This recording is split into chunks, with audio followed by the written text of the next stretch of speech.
Hi! Hello! నమస్తే. Welcome to Telugu ప్రభ. విడిపోలేని బంధంతో పుట్టిన వీణా, వాణి ఇప్పుడు 23 ఏళ్లు పూర్తి చేసుకున్నారు.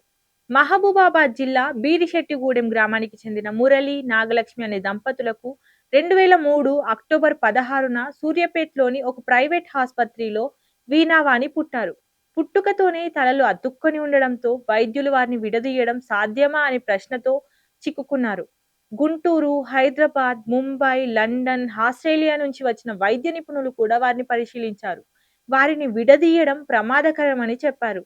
ఒకరిని కాపాడేందుకు మరొకరి ప్రాణం ప్రమాదంలో పడే అవకాశం ఉన్నందున ఆ ఆలోచననే వదిలేశారు. 2 ఏళ్ల వయసులో వీరిని హైదరాబాద్‌లోని నీలోఫర్ ఆస్పత్రికి తరలించారు. అక్కడే 10 ఏళ్ల పాటు వైద్యుల పరిరక్షణలో పెరిగారు. ఆ తరువాత శిశు విహార్ అనే ప్రభుత్వ సంక్షేమ సంస్థ వీరి బాధ్యతను తీసుకుంది.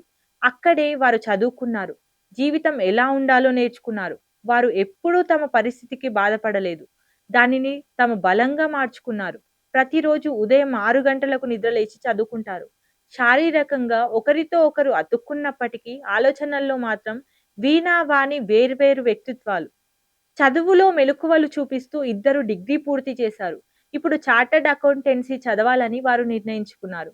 మహాత్మా గాంధీ, అబ్దుల్ కలాం, స్వామి వివేకానందల జీవిత చరిత్రలు చదువుతూ వీరు స్ఫూర్తి పొందుతున్నారు.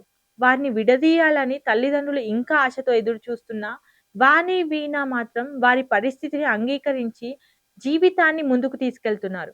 పరిస్థితులు ఎంత క్లిష్టంగా ఉన్నా మనసు బలంగా ఉంటే ఏ అడ్డంకినైనా తట్టుకోవచ్చని ఈ ఇద్దరిని చూస్తే అనిపిస్తుంది.